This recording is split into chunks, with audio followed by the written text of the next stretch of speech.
최근에 그래서 인랜드 뱀파이어 이후에 왜 영화를 더 이상 만들지 않는가라는 질문을 던졌을 때 아이디어가 없다. 자기가 뭔가 생각이 있거나 이거 만들 수 있겠다 싶으면 만드는 사람인 거예요. 그런 점에서 진짜 예술가이긴 하죠.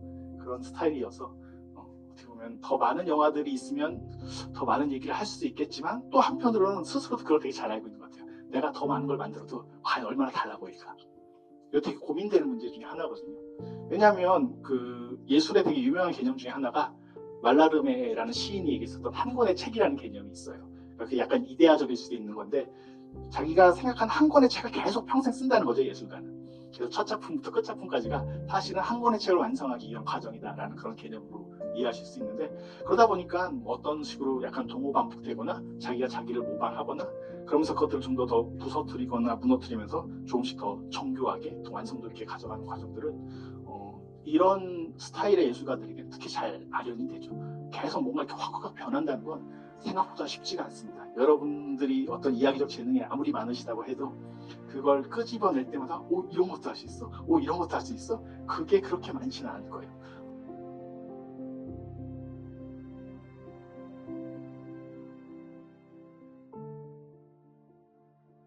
현실이 괴로울 때 사람들은 꿈을 꾸는데 그쵸 우리는 꿈꾼다 할 때 현실로부터 약간 도피적인 개념으로서 꿈을 얘기하는데 반대로 꿈이 괴로울 때 우리는 현실로 다시 귀환하기도 한다는 거죠.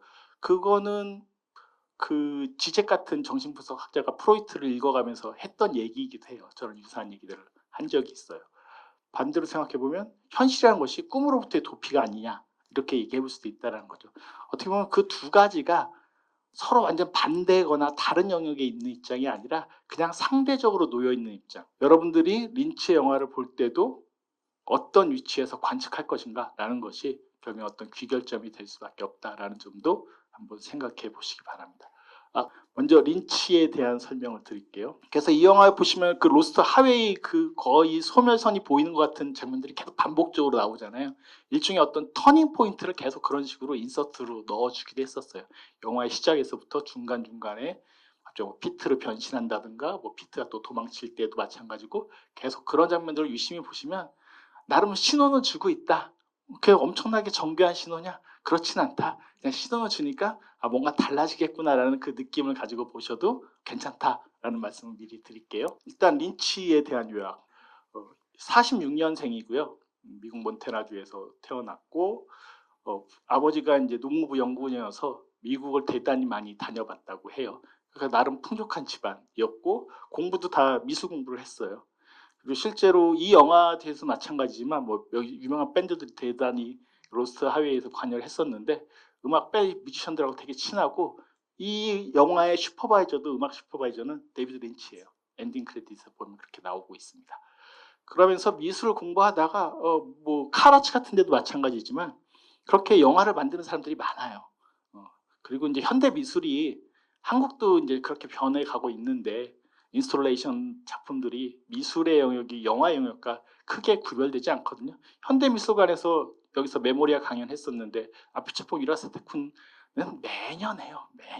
매년 불러오기도 하고 그런 것처럼 사실 뭐 태국의 이제 아방가르드 감독 중에 대표적인 뭐 아피차폭 같은 경우도 미술 쪽으로 보는 사람들도 있고 미술 뭐 모마 같은데 뉴욕의 모마 미술관에서 그 아피차폭의 단편 작품들에 서포팅 해가지고 영화를 만들기도 하고 하는 것들은 벌써 20년도 더 된 얘기예요. 그러니까 그런 게 우리가 되게 좀 한국 사회가 어떤 면에서 되게 엄격한 부분이 있거든요. 어떤 면에서 대단히 리버럴한데 그래서 그런 영역, 장르 영역들 좀 구별하는 편이지 실제로 미국 문화뿐만 아니라 전 세계적으로 보면 미술과 영화라는 영역들이 크게 구별되는 건 아니다. 그건 경력에서도 이렇게 드러난다. 이미 60년대, 70년대 때 이제 이랬던 거니까요.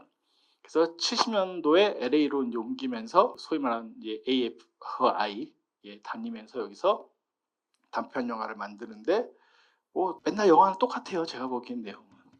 이 영화가 아기가 밤마다 오줌을 싸자 부모가 학대를 하게 되자 아이가 죽은 할머니를 불러내 복수한다는 내용. 애니메이션과 또 실사가 결합되어 있기도 하고 이런 단편을 만들었던 감독이에요. 이게 이제 진짜 초기에 그런 실험들을 하는 어떤 움직임에 대한 환타지는 좋은 영화 감독들도 갖고 있는 가장 중요한 특징 중에 하나가 아닐까 싶기도 합니다. 그리고 나서 이제 본격적인 영화 필모그래피가 시작이 되는데요. 그때 72년도에 졸업 작품이었어요. AFI.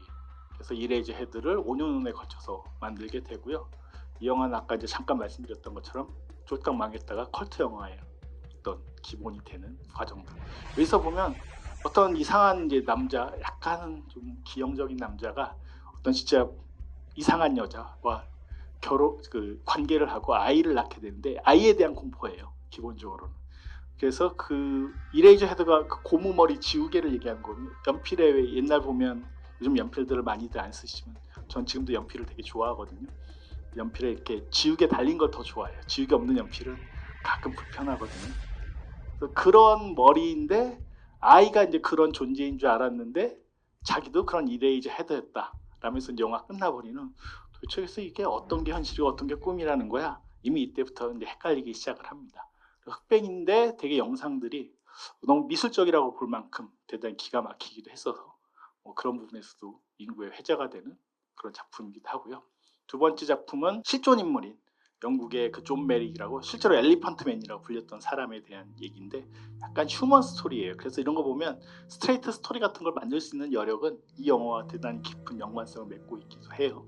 그리고 나서 고용이 돼요. 이제 엘리펀트맨이 꽤 흥행을 했어요. 이건 알려지면서 엄청나게 큰 메이저 회사는 아니지만 드 로렌티스 엔터테인먼트에서 고용을 해서 두 편의 영화를 만드는데 하나가 여러분들이 너무나 잘 아시는 듄이에요. 듄을 먼저 만들었어요. 물론 망작이에요. 그리고 데이비드 린치가 나중에 막 인터뷰에서 저건 스튜디오에서 모든 걸 가져갔기 때문에 난 편집권도 없었고 아무것도 없었고 내 뜻대로 못 만들었다 보는데, 그 소위 말해서 이제 블레이드 러너도 나중에 디렉터스 컷이 유명해지지만 리들리 스콧의 감독하는 결론이 되게 이상하게 끝나거든요.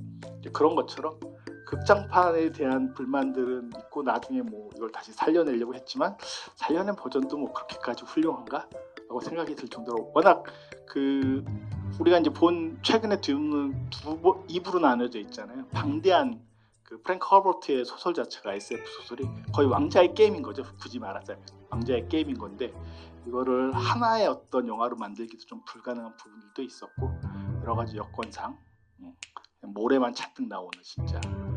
그래서 한국에서는 이 당시에 사구라고 번역이 돼 있어서 그런 영화이기도 했었습니다.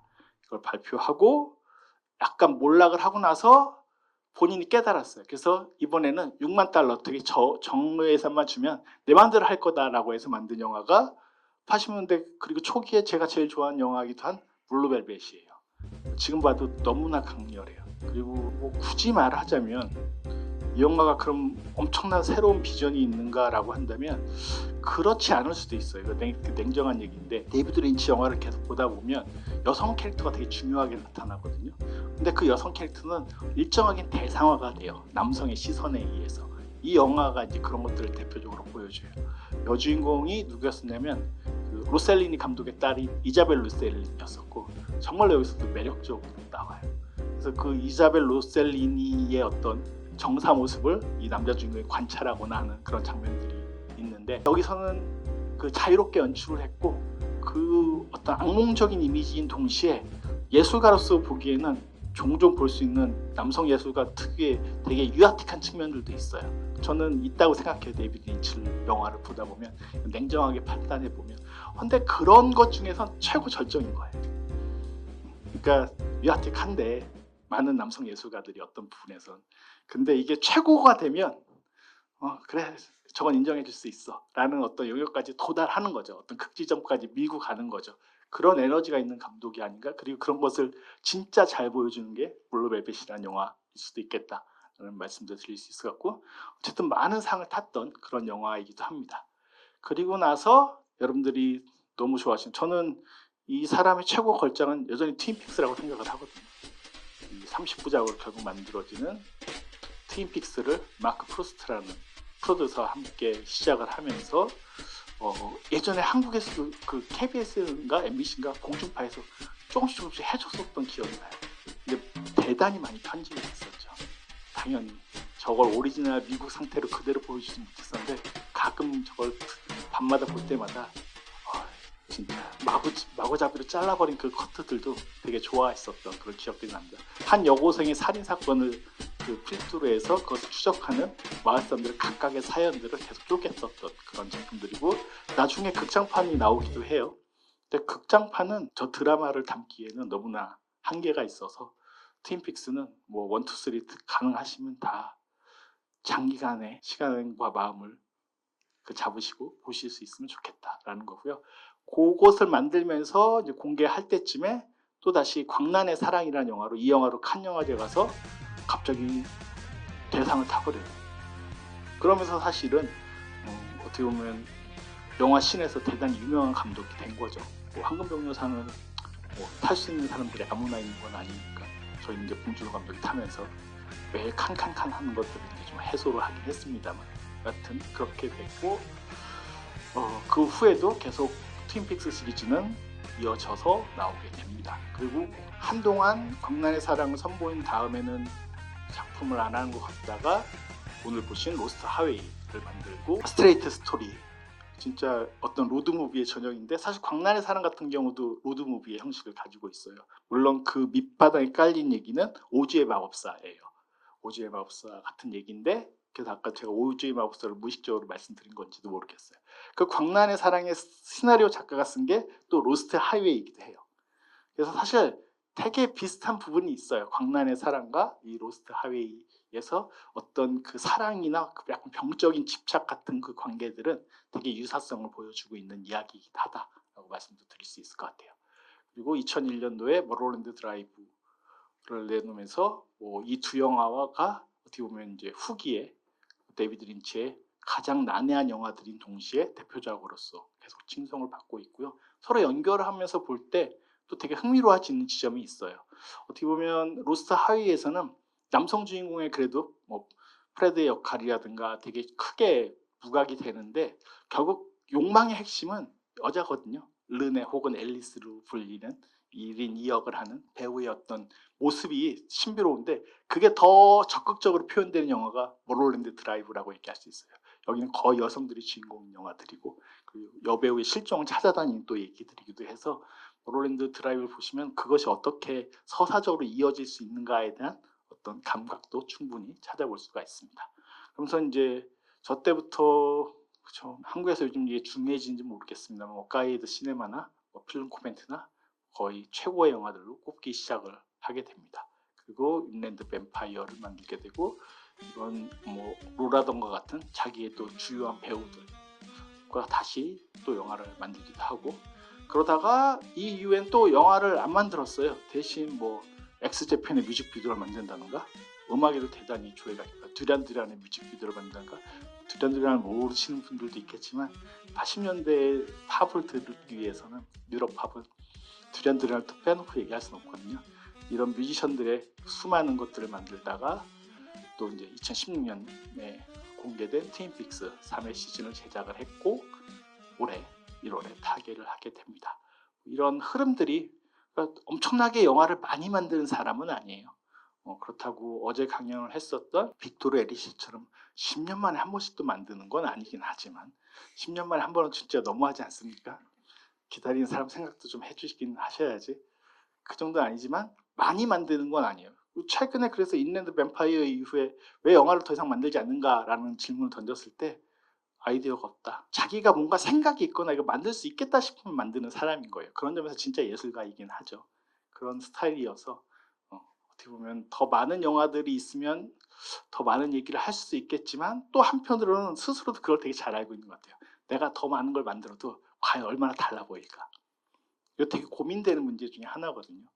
왜냐하면 그 예술의 되게 유명한 개념 중에 하나가 말라르메라는 시인이 얘기했었던 한 권의 책이라는 개념이 있어요. 그러니까 그게 약간 이데아적일 수도 있는 건데 자기가 생각한 한 권의 책을 계속 평생 쓴다는 거죠, 예술가는. 그래서 첫 작품부터 끝 작품까지가 사실은 한 권의 책을 완성하기 위한 과정이다라는 그런 개념으로 이해하실 수 있는데 그러다 보니까 뭐 어떤 식으로 약간 동호반복되거나 자기가 자기를 모방하거나 그러면서 그것들을 좀 더 부서뜨리거나 무너뜨리면서 조금씩 더 정교하게 더 완성도 있게 가져가는 과정들은 이런 스타일의 예술가들에겐 특히 잘 발현이 되죠.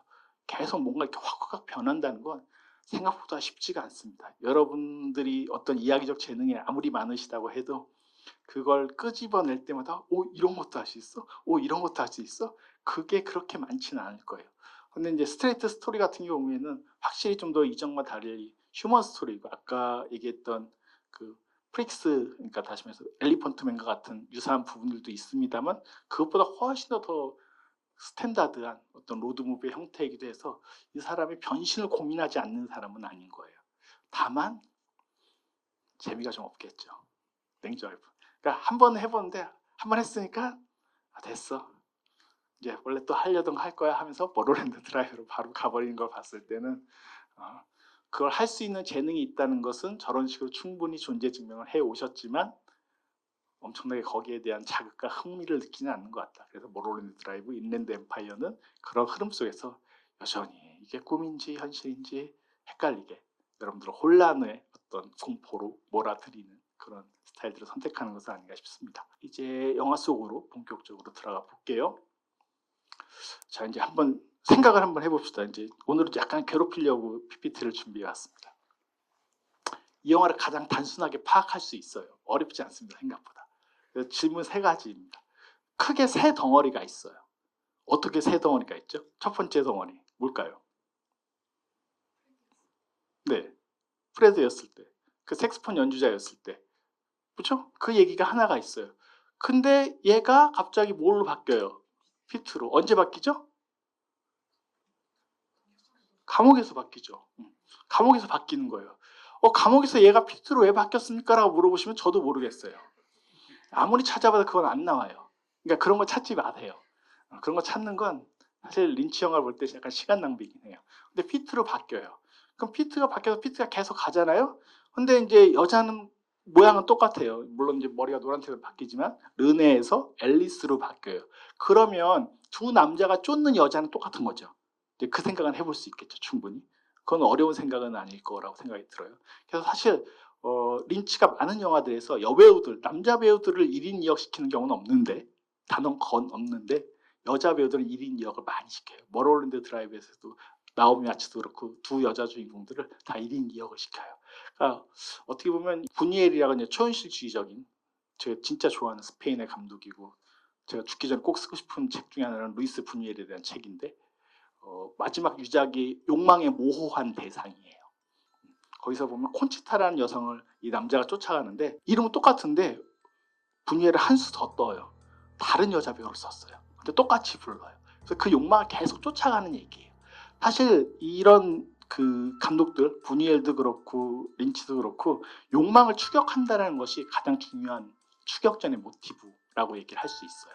그 욕망은 영화이기 때문에 되게 쉽게 단순화가 돼야 돼요. 뭐 아주 나홍진식으로 따지면 뭐 황해에서 돈을 쫓는다든가 뭐 여자를 쫓는다든가 식으로 되게 단순한, 우리 흔히 중요시 여기는 돈, 여자, 권력, 이건 되게 남성주의적 관점이긴 하겠으나 어쨌든 그렇게 얘기할 수 있는데, 린치 같은 경우에는 그것을 이제 보통 단순한 대상화를 하기 위해서 가장 남성 주인공이 나타났을 땐 여자, 혹은 머로랜드 드라이브에서 좀 더 달라지죠. 그래서 물론 두 여자가 여자 배우를 쫓는, 사라진 여자를 쫓는 과정들인데 그 안에서 당연히 이 여자들도 레즈비언적 관계로 또 발전하는 그런 양상까지 나타나기도 해요. 그렇게 보면 이전의 영화들과 완전히 다른가 하면 꼭 그렇지는 않을 수도 있는 거예요. 어떻게 보면 기본적인 자기가 만들어내는 폼이 있어요. 있긴 있는데 어쨌든 덩어리를 생각하라고 말씀드렸는데, 덩어리를 생각할 때 프레드였다가 피트였다가 또 다시 나중에 프레드로 바뀌죠. 언제 바뀌죠? 사막에 갔을 때. 사막에서 바뀌잖아요. 도망쳐가지고 이제 앤디 죽이고 나서 그 앨리스 쫓아가지고 사막에 가서 그 계속 꿈처럼 보이던 그 집에 딱 도착을 했을 때 그 앞에서 막 정사를 나누고 제일 화려하게 찍은 장면 중에 하나죠. 그리고 나서 갑자기 프레드로 다시 바뀌어요. 그러면 되게 쉽게 생각해 볼 수 있겠죠. 감옥에서 왜 바뀌는지는 저도 잘 모르겠어요. 근데 피트였다가 프레드로 바뀌는 순간은 어떤 분명한 타이밍이 있어요. 쫓는 게 뭐라 그랬죠? 둘 다? 여자라고 얘기했었잖아요. 왜 바뀔까요? 거기서 뭐가 실패하게 되죠?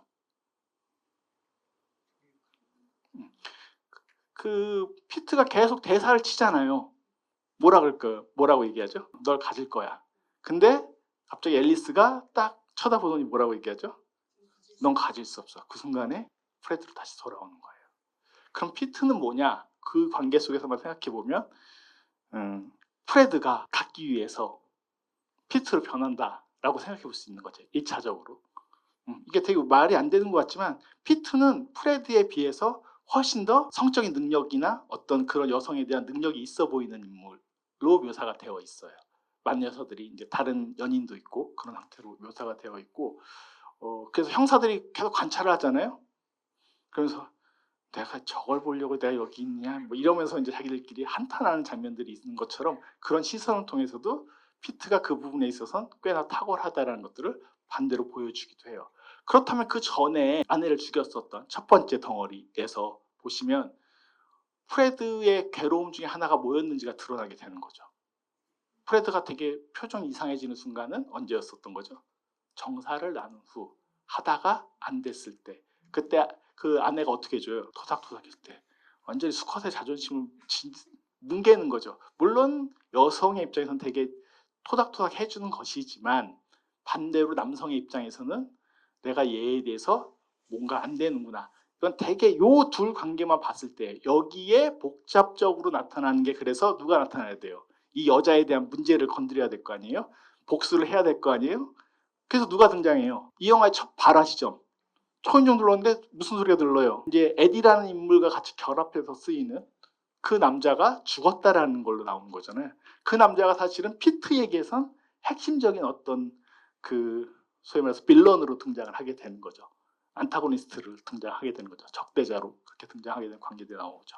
그래서 이 덩어리만 생각해 보면 이 덩어리는 쉽게 프레드, 피트, 프레드의 관계로 전개가 되고 있구나라는 것을 알 수가 있어요. 그러면 그 안에서 이 사건들을 어떻게 만들어서 이해해 볼까라는 생각들을 해볼 수 있다는 거죠. 이렇게 되면 이제 어느 정도 그림이 좀 잡히시지 않으세요?